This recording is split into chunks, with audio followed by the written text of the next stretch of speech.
Ladies and gentlemen, now hosting the RizzoCast, put your hands together for Steven Risotto!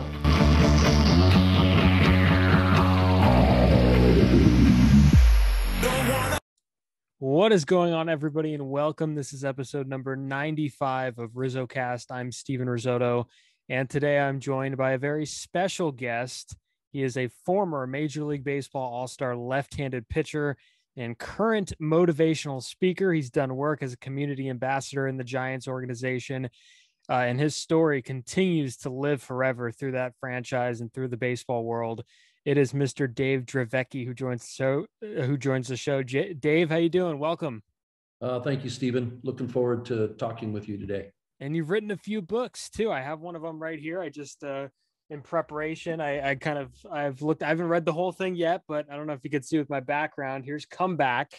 Very cool. So definitely really excited for this interview, and I'm glad that you're taking some time out of your day to sit down and chat. And while I was doing research for this interview, Dave, I found that there was a song that was written about you. Did you know this? Do you know that an artist named Cousin Wolf wrote a song titled Dave Dravecky for an album? Have you heard anything about this? No, that's awesome.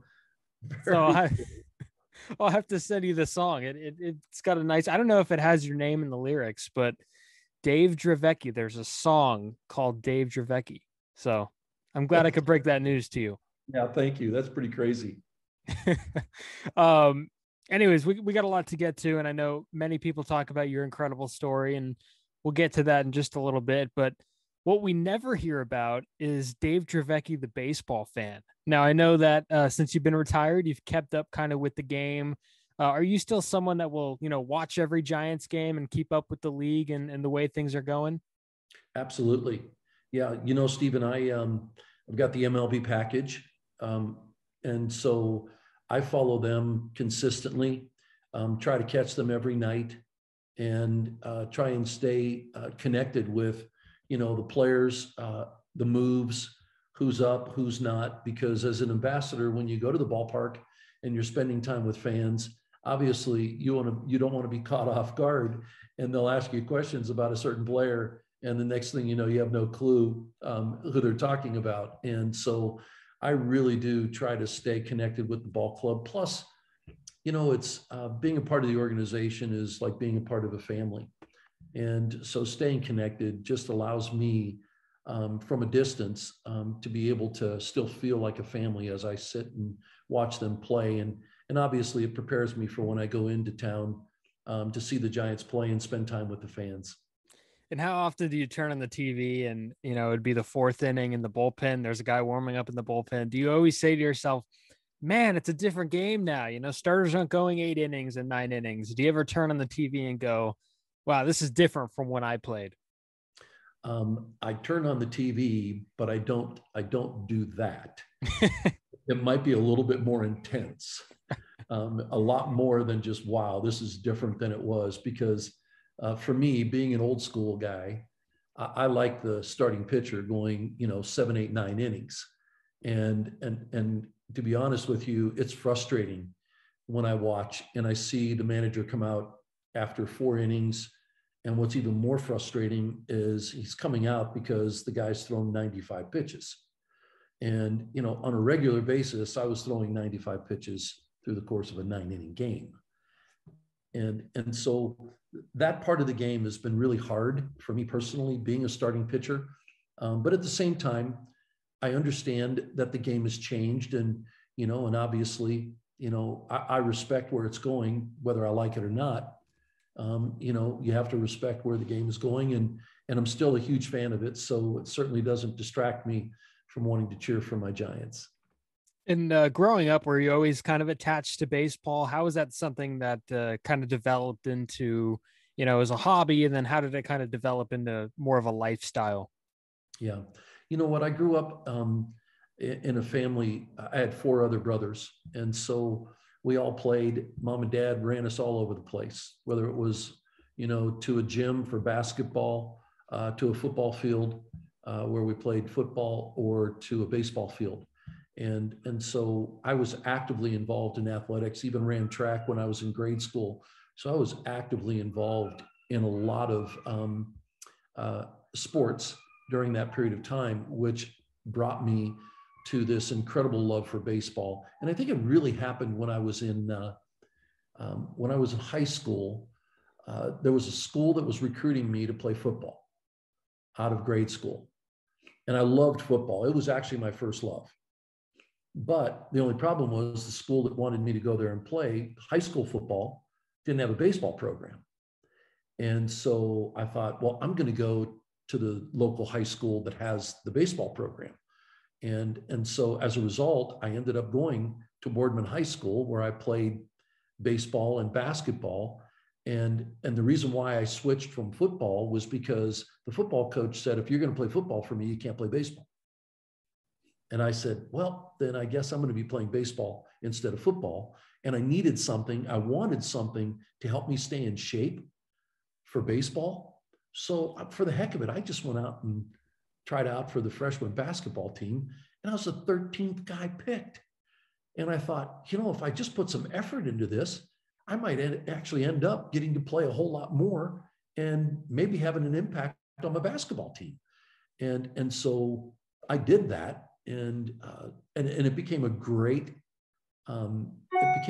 preparation physically for me and mentally, in competing for the game of baseball that I love so much, and obviously ended up playing in high school. You ever think about what would have happened if you stayed with football? No, it was really easy to move away from football when I went into the gym as a freshman and I saw the size of the guys that were lifting the weights. And I realized at that point, I had made the right decision because I'd have been crushed by those guys. And I didn't want any part of being hit by those big boys. At the time were boys that were growing up into men, and they became very big men.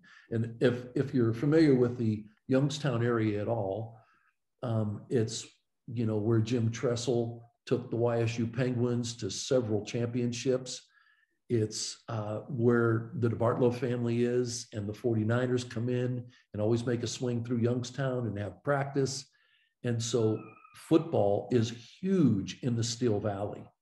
And as a result of that, there have been a lot of great football players that have actually come out of the Valley that have gone on to the NFL and had incredible careers. So I feel very fortunate that I made the right decision at the right time when I was a freshman in high school to focus on baseball instead of football. It could have been a punter or something, maybe, No, didn't have a good foot. So drafted by the Pirates in 1987, then traded to the Padres in 81, and then debuting in 82. As a lifelong Ohio guy at the time, what were kind of your first impressions of the West Coast and being away from the family? Because I know that could set in really tough for a lot of players. Yeah, you know what? I wasn't so attached to Ohio.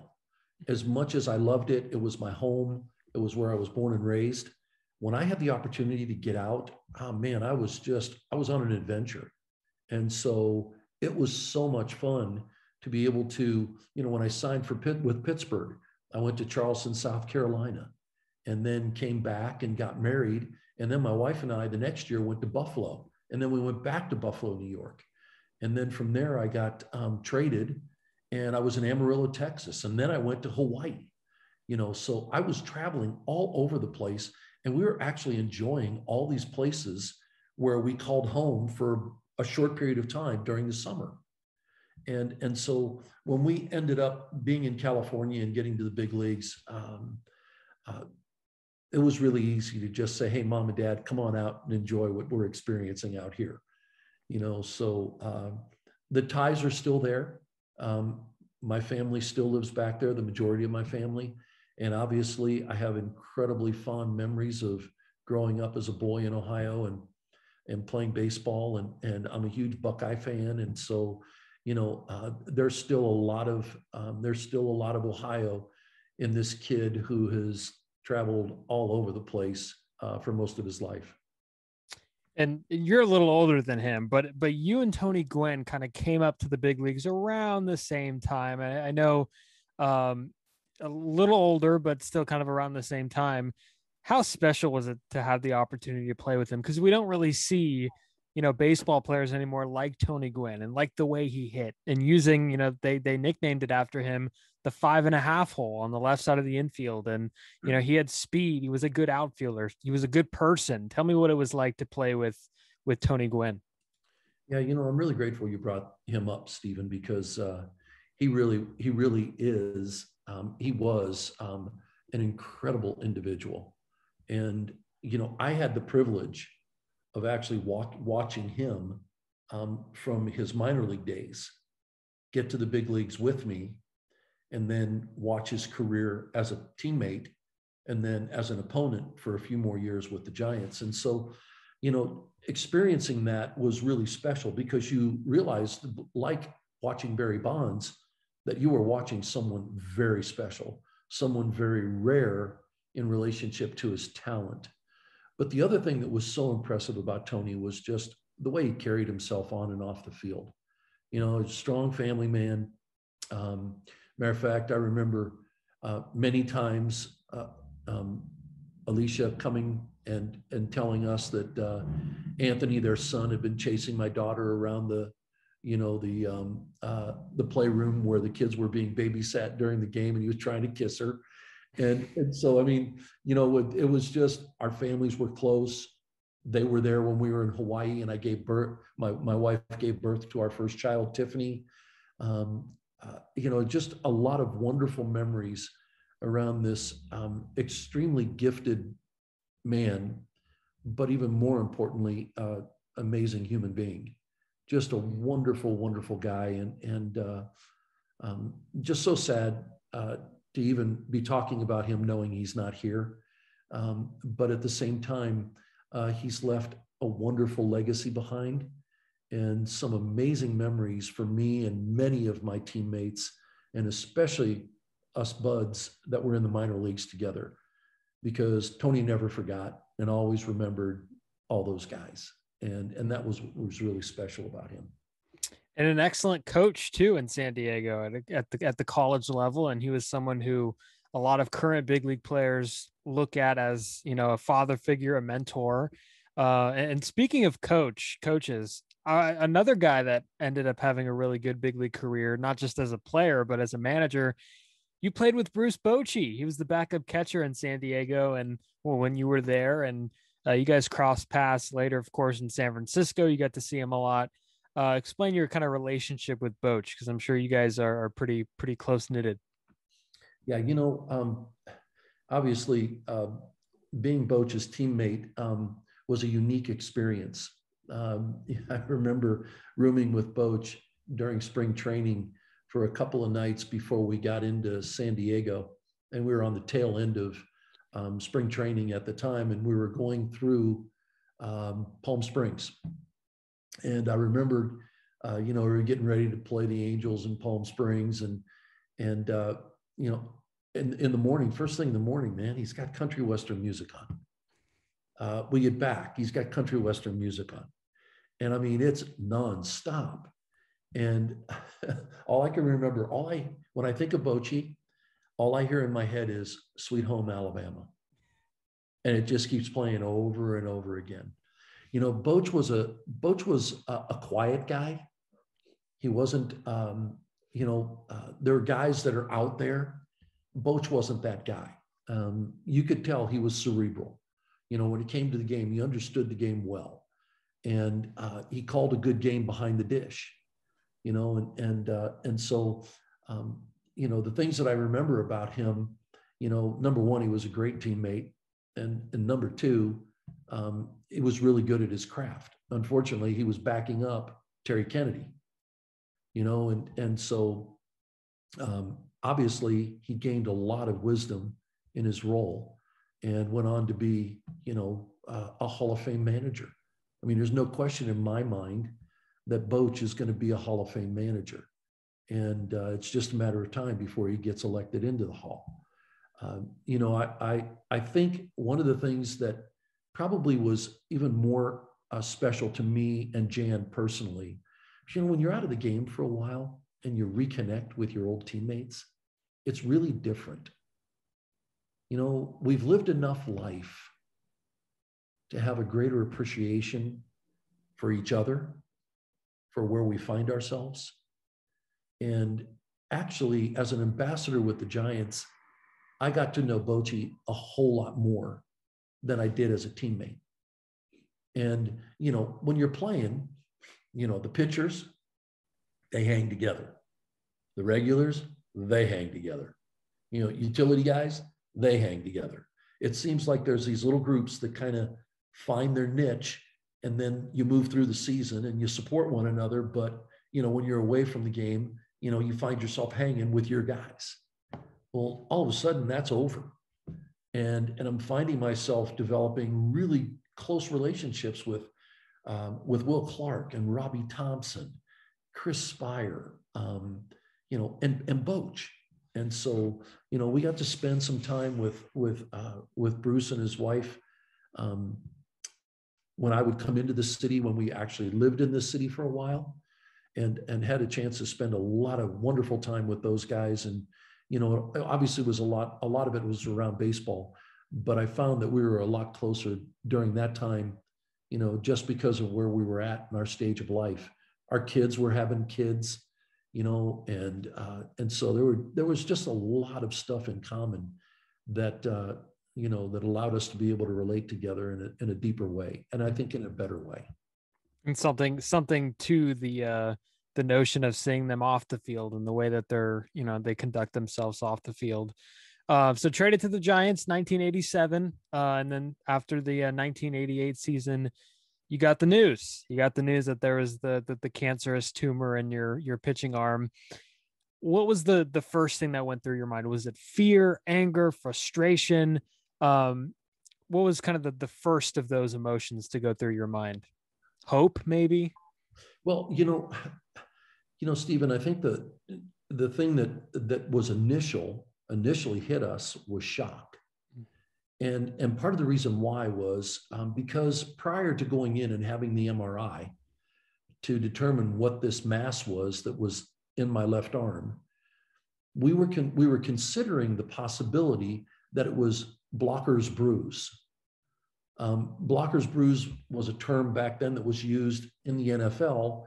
Guys would get hit, you know, and you're getting hit by a 300-pound dude or someone running at 4.3 speed, and you're colliding and you're smashing into somebody else's body, and in doing so, you can tear micro muscle fiber, and that muscle fiber can calcify and harden. And they you know, when you had a deep bruise and that deep bruise got hard, oftentimes they would deduce from that there was some muscle tear there that had calcified. And so that's why they called it Blocker's bruise. And so they thought maybe because of throwing a baseball so much that I had torn muscle fiber, and in the process, it had calcified and hardened in that area. And so going into the MRI, that's all I'm thinking. I'm not thinking cancer. There's no way. And we were sitting in the examining room, and outside in the hallway, the doctors were coming down. The door was open probably 2 or 3 inches, so we could actually hear them carrying on a conversation before they came in to talk to us. And that's when we heard them say, as they looked at the films before bringing them in, we're going to have to tell them they have cancer. And so when I heard that and Jan heard that, we both looked at each other. She was sitting in a chair and I was up on the table, and we were both shocked to the point where we were just staring at each other, and we didn't know what to do. And all I could think of doing at that time was to pray. And I just said a very simple prayer along these lines: God, I don't know what we're about to face, but whatever it is, give us the strength to endure. That's all I ask. They came in and they confirmed that, in fact, I had cancer. And when I heard that word from them, I went into another place. I was there physically, but I was not there mentally. And all of a sudden, the first thing that ran through my mind at, 31 years of age, 32.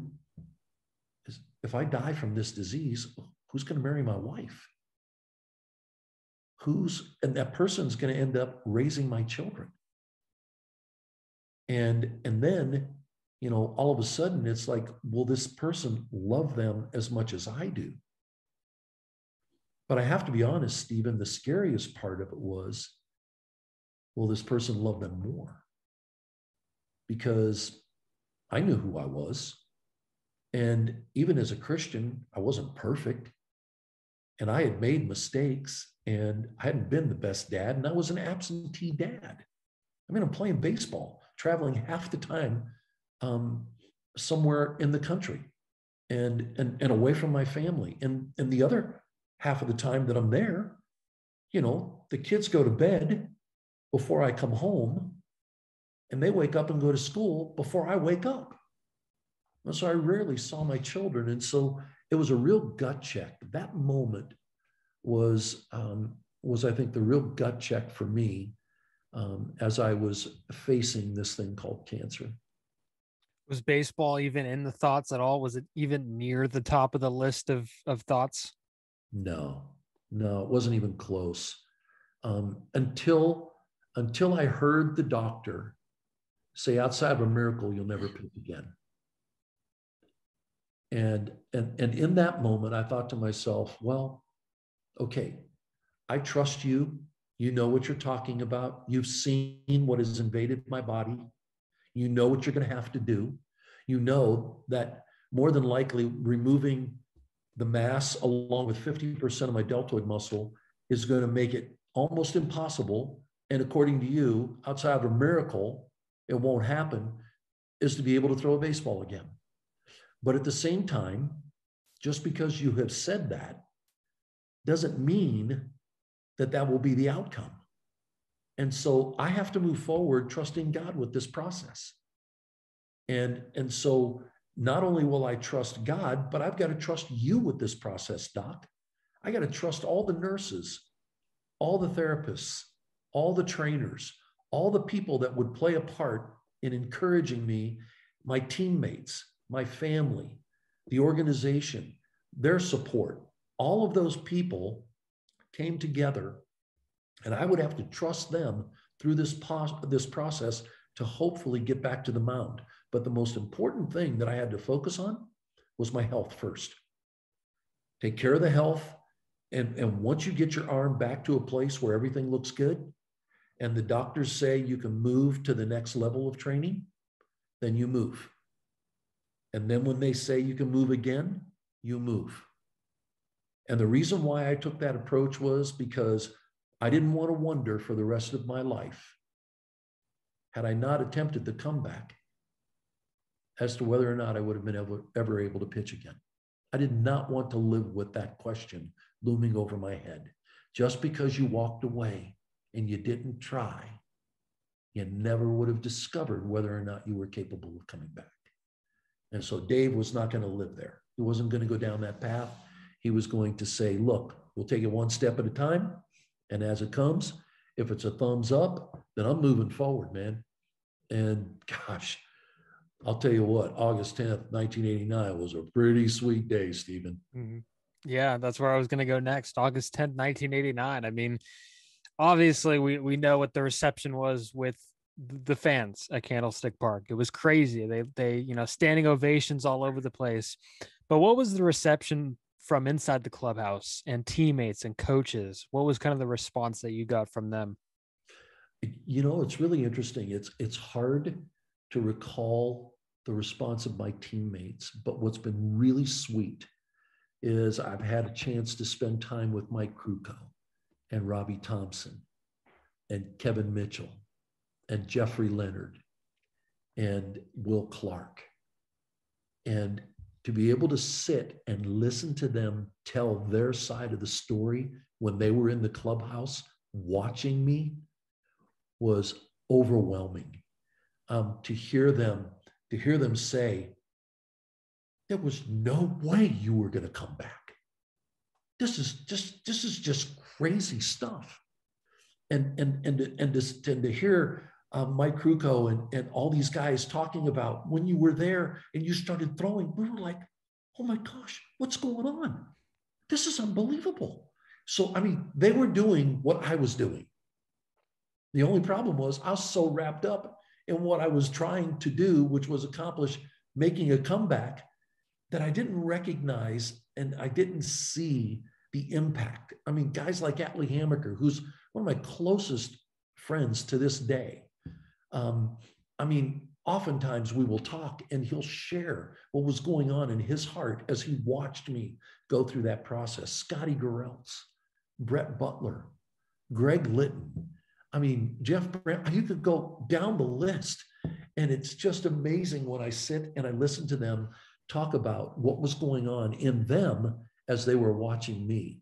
And so those conversations have been really sweet, humbling, you know, to recognize. Candy Maldonado just came to mind, man. It was like Dravecky. He said, this was unbelievable. And so, you know, it was just really special, really special. And then, of course, was it icing on the top that you pitched really well that day too? Oh, are you kidding, man? That was more than icing on the cake. It was more than the cherry on top of the icing. It was unbelievable. It was a moment where, you know, you stand there on the mound before you pitch. And for me, as I looked back and remembered the prayer that I prayed and asking God to give us the strength to endure, to be standing there on the mound, just moved me into a position of being overwhelmed with thankfulness. Thankfulness that he brought all these amazing people into my story to help me stand on that mound one more time and be able to pitch again. And I was so grateful, overwhelmed with thankfulness. But I will tell you, when the first cheer went up, when I went out and I stood there and I took a moment to thank them, took a moment to thank God and all the people that were involved in this story. When the umpire said play ball, man, it was like this switch was turned on and I was back in game mode. And I got to tell you, Stephen, that felt so good. I mean, it just rushed over me. And all of a sudden, it's like, let's go, man. This is game on. And man, that day was so much fun pitching. I mean, I was hitting spots. My sinker was moving. My cutter was working. I mean, there was so much going on that was allowing me to be able to go through 8 innings and 93 pitches with Bedrock coming in and getting the save. So yeah, that was a really, really special day. Probably one of the last lefties to ever go 8 innings. No, I'm just kidding. And I know 5 days later, it's a little bit of a different feel. You make the next start and a few pitches in, the arm snaps. So, I mean, you had worked all this way to come back and, you know, you got the first one out of the way and there was momentum building for you to make that full comeback. Was that even a remote possibility in your head when you took the mound for that second game? No, I was feeling so good. I mean, I was firing on all cylinders. I remembered in the 5th inning, after the 5th inning, I came in and, you know, and I felt a little bit of discomfort in my shoulder, but it was nothing unusual or abnormal. It wasn't something, I had felt that kind of feeling before. So you just shake it off and you get ready to go. And when I went back out there in the 6th inning, all of a sudden, you know, I get to Tim Raines at the plate and, you know, I throw that pitch and my left arm snaps in half. And so it was a total shock to me. I had no indication, no idea whatsoever as to what was going on in my left arm, none whatsoever. So yeah, that was a shock to say the least. And the Giants made it to the World Series that year and in the Bay Bridge series, of course. And I don't think I've ever heard you answer this, but everybody knows what they were doing before Game 3 when the earthquake hit. Do you remember what you were doing before Game 3? I know there was another injury with the arm leading up until that point. But do you remember where you were and kind of what you felt in when that happened? Yeah, absolutely. I was sitting in the clubhouse. I was at my locker. I think Bob Nepper was 2 lockers down, and I was just sitting there, getting ready for the game. And all of a sudden, Bob looks at me and he goes, "What's that noise?" I said, "Yeah, what in the world is that?" And I no sooner got out, "What is that?" He said, "Let's get out of here, man. It's an earthquake." And so with that, we both got up and we sprinted to the parking lot. I mean, we just bolted. And then the next thought that came to mind is, where's my mom and dad? Where's my wife? Where are all these friends that are there? We had the publishing company that we were about to sign a contract with Comeback. And so all the people from the publishing company that were there, my literary agent was there. I mean, all these people. And now I'm wondering, okay, are they safe? Where are they at? And it was just a wild time.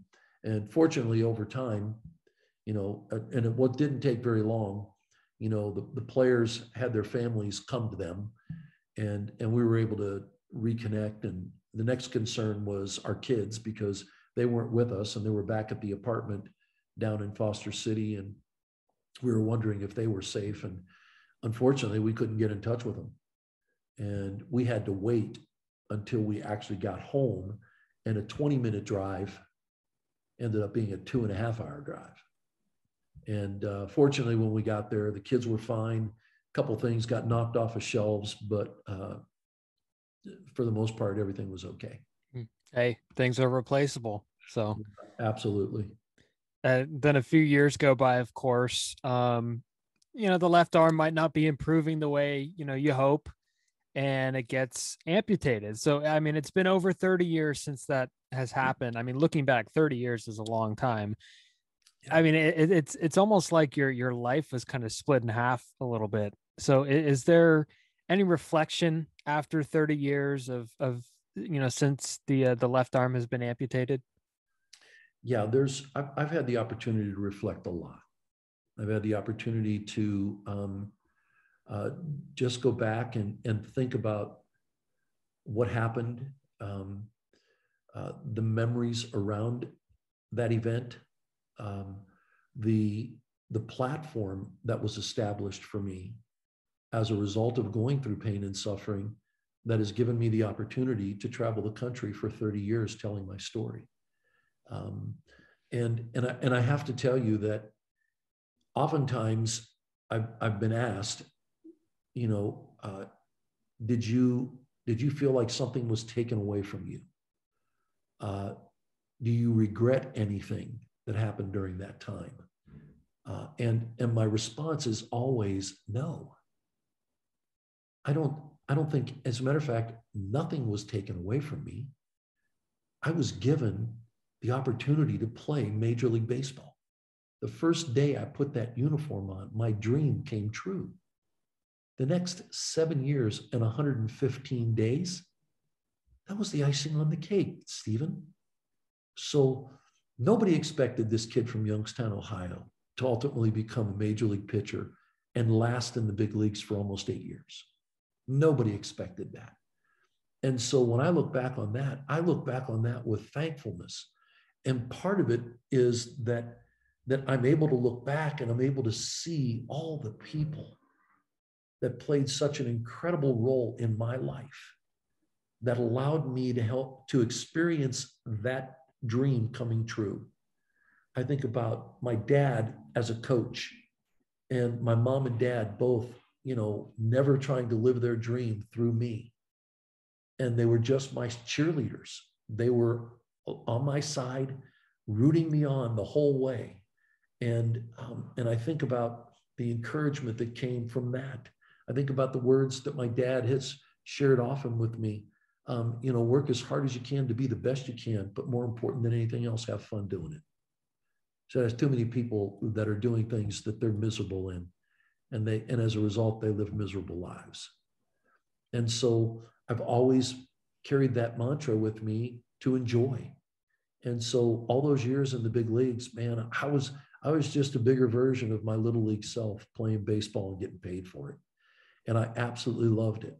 I think about all the friends that I have made that I still have relationships with today, my minor league buddies that I still stay connected with today, along with my big league buddies. I think about all the doctors and all the nurses. And I remember, I see their faces as you and I are talking because I remember them all. I think about the Lurie family who owned the Giants at the time and the way they loved on Jan and I. I think about Al Rosen and Roger Craig and Norm Sherry and the coaching staff. I think about all these wonderful memories. So when I look back, the first thing I am is grateful for all the people that came into my life that made a difference in helping me to get where I got. When I look back, I think about all the wonderful people that helped me in the most difficult period of time in my life. And I'm so grateful for those relationships because they got me back to the big leagues. And then afterwards, they cared for me. Even when it was the hardest thing they had to do in removing my left arm and shoulder. You realize that over 30 years ago, there was a doctor by the name of Murray Brennan. I have not shared this with anyone because it just happened. Over 30 years ago, he removed my left arm and shoulder. He wrote the foreword to our book, When You Can't Come Back, which was book number 2. And he said what he did was a barbaric act, removing my left arm and shoulder. And my response to him was, you've saved my life. Wow. About a month ago, 3 weeks ago, I get an email. Hey, 1989, come back. This is a blast from the past, way back, almost 30 years ago, Dave. I'm just following up to see how you are doing. I hope all is well. I trust that you're continuing to share your story of faith and helping those who are going through struggles to endure. He said, Murray, this is Murray Brennan, and just checking in. I was like, oh my gosh, 30 some years later, this man who's the chief of surgery at Sloan Kettering Cancer Research Center sends me an email to check in and see how I was doing. My wife and I had the biggest smile on our faces because that man plays a significant role in the story that God was writing in my life. And now, when I look back now, I often tell those stories. I tell those stories because I want people to know that as much as it's important to be in the moment, carpe diem, seize the moment, as much as it's important to seize the moment and to plan for the future and look to the future with hope, there's a whole life that was lived back here that together brought you where you are at today. And all of it has helped me to become the man that I am today. All of it, the good, the bad, and the ugly. But as I move forward, it's what I'm able to take with me that I've learned that will allow me to continue to learn as I live forward. And that for me has been the greatest gift of all. And it's come through pain and suffering. It's come through pain and suffering. And so for that, I'm eternally grateful because I want to learn to love more. I want to learn to live out of joy more. I want to learn to live with peace more and kindness and goodness and with patience and self-control. I mean, these are all things that are a part of our lives that we should be looking towards. That's what character is. It's not about how much I acquire. You said it earlier. It's just stuff. It's just stuff. You can replace stuff. But the one thing that I've learned is the value of relationships has taught me that it's more about who I am instead of what I do. And who I am is about this character that's in me, this man that's in me, the man that God has made. And I want to live out of that place. I want to live out of that place where I esteem others greater than myself. I want to live out of the place where I'm thinking of others in a way that can help them, not hurt them. I want to build people up. I don't want to tear them down. I want to love my wife more tomorrow than I do today.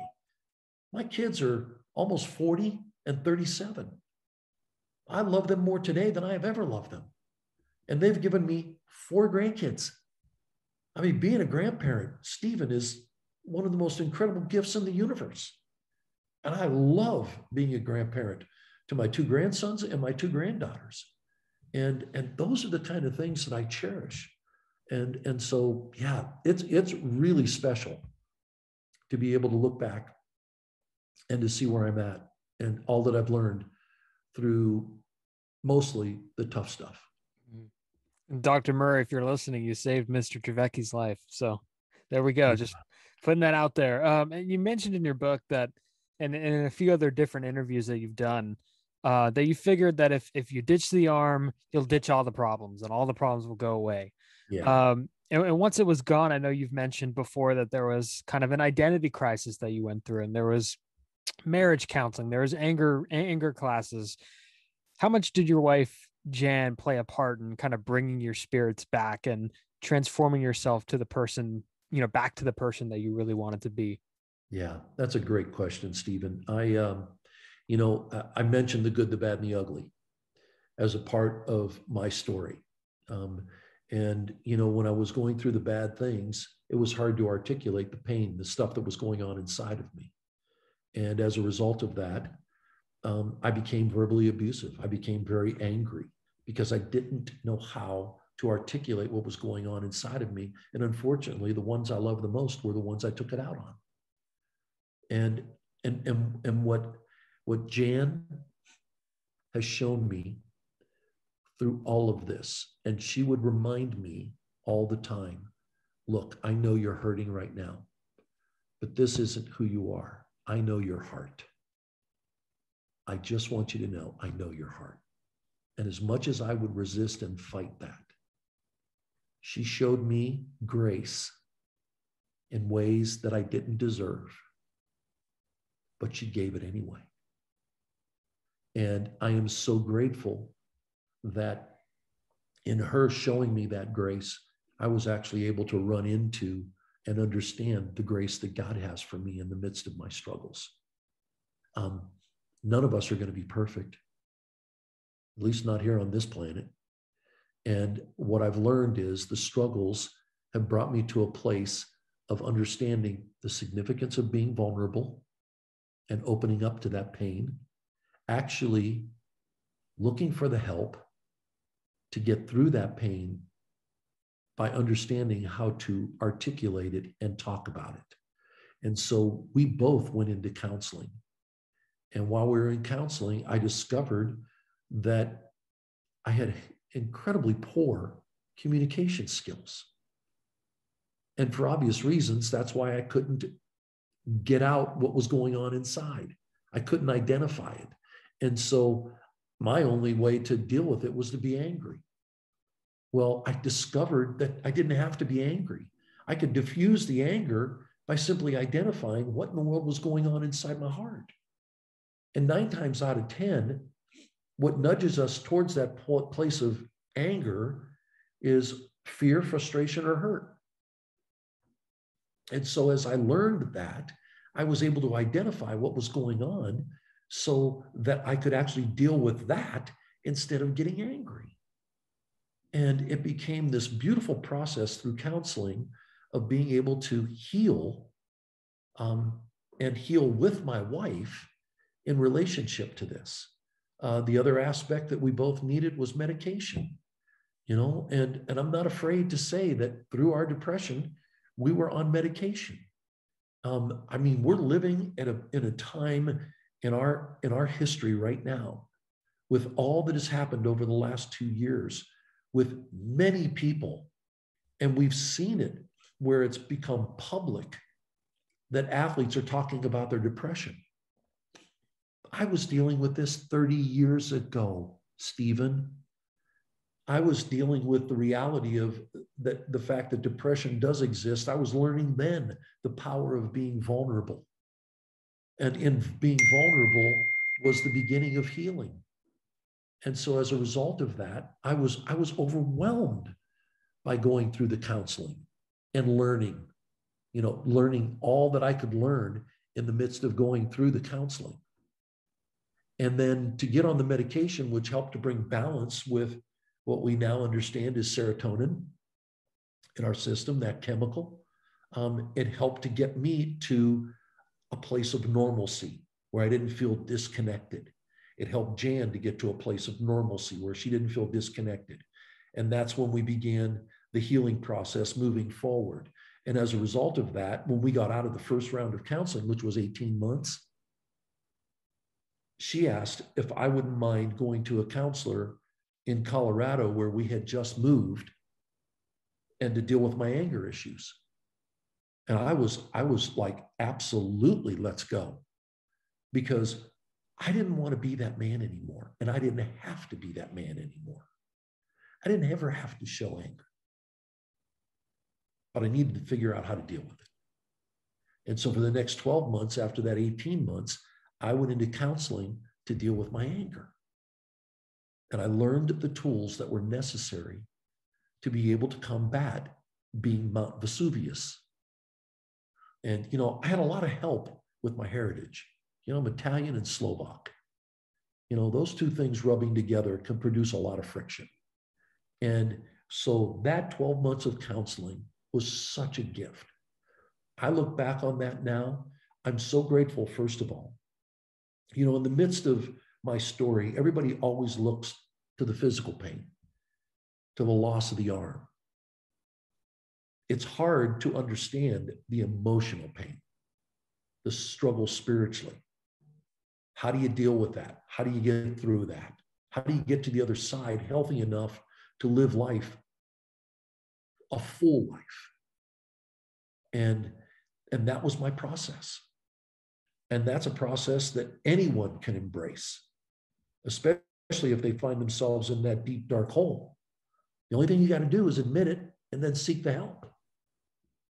Those are the two hardest things to do when you find yourself there. But when you do, the gift is amazing. And so I'm extremely grateful for the people that came into our lives during that time to encourage us as we went through those dark days. And to wrap this all up around the point that you made with my wife, like I said, she showed me grace like I had never experienced.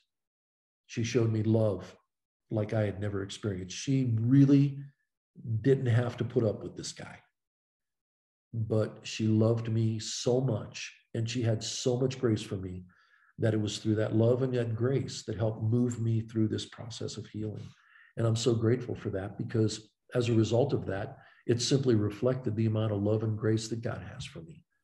And that was very important going through the struggle.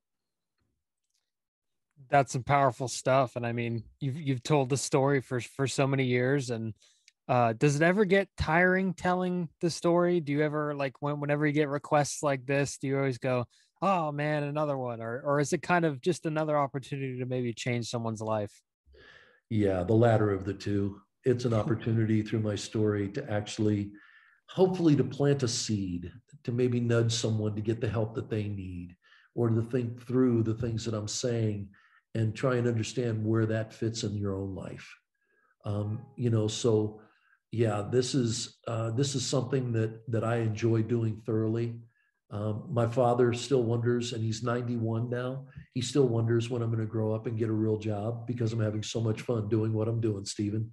I remember there was a period there was a period of time when I was speaking a lot, and I was really tired, and it was getting frustrating because I was saying the same story over and over and over again. And I was telling a friend how frustrated I was. And I'll never forget the words that came out of his mouth. He said, Dave, look, I know it's hard, but he said, you might want to take this approach. Remember, wherever you go, whoever you speak to, they're hearing it for the first time. that changed my perspective like that. And I thought, oh my gosh, all you're doing is sitting there thinking about how tired you are of telling the same story. And that person that you're going to see can't wait to hear that story. You need to get an attitude adjustment, Dave. And so in that moment, I realized it was time to adjust my thinking on how I felt about telling my story. Yeah, no doubt. And before we wrap up here, I mean, yeah, I mentioned at the beginning of the show that you've been working as a community ambassador with the Giants. So how cool has that role been to work in? I know you're doing some speaking on the side, like you mentioned. So how has that role been, and kind of what's on tap for you that's upcoming? Yeah, the role has been amazing. I'm going into I think this is my 12th year as an ambassador. And I'll never forget 11 years ago talking to Mario Eliotto and just discussing the possibilities of coming and spending time at the ballpark and hanging out with the fans and helping the organization as an alum to represent the Giants in the Bay Area. And the fact that the Giants would want me to come back, number one, was overwhelming. It was like, oh my gosh, I played for this incredible organization for such a short period of time. As a matter of fact, I think the total number of games that I pitched for the Giants was either 26 or 27. But it feels like I've been there for 10 years because that's how they have treated me. And so when Mario gave me the opportunity to come back and be a part of the family, I was overwhelmed. I was like, you got to be kidding me. I mean, this is like the most incredible gift that anyone could give. And I now get to be a part of the organization that I love so much and had treated me so amazingly during that time of the most difficult time of my life. And so it was just incredible to be able to be asked to come back and be a part of the organization.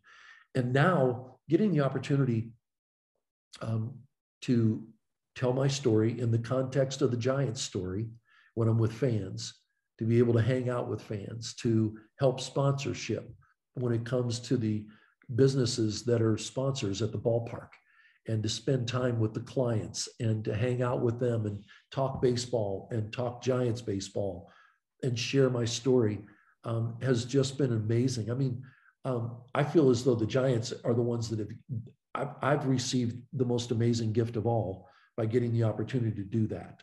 It's just a privilege and an honor, you know, even though I'm not in uniform and I'm wearing street clothes, to represent the San Francisco Giants in the Bay Area, and to be a part of an organization that cares deeply about its community, you know, and to be a part of something that, quite frankly, is bigger than any one individual, but collectively, we are the San Francisco Giants. And so it's a beautiful thing to be a part of. It's a wonderful family to be engaged with. And when I say that family, it's not just the organization, but it's all Giants fans everywhere that are part of this incredible family. Mr. Dravecky, I really appreciate the time. This was a lot of fun, and I'm really glad that we could talk and you could share your really powerful story. I really appreciate it. Thank you, Stephen. It's been a pleasure talking with you, buddy. And you guys can follow the podcast, of course, on Instagram, Twitter, Facebook, and subscribe. Listen on Spotify, Apple Podcast, YouTube, wherever you find your podcast. We are there, and go give it a thumbs up. Thank you guys for listening, and enjoy the rest of your day.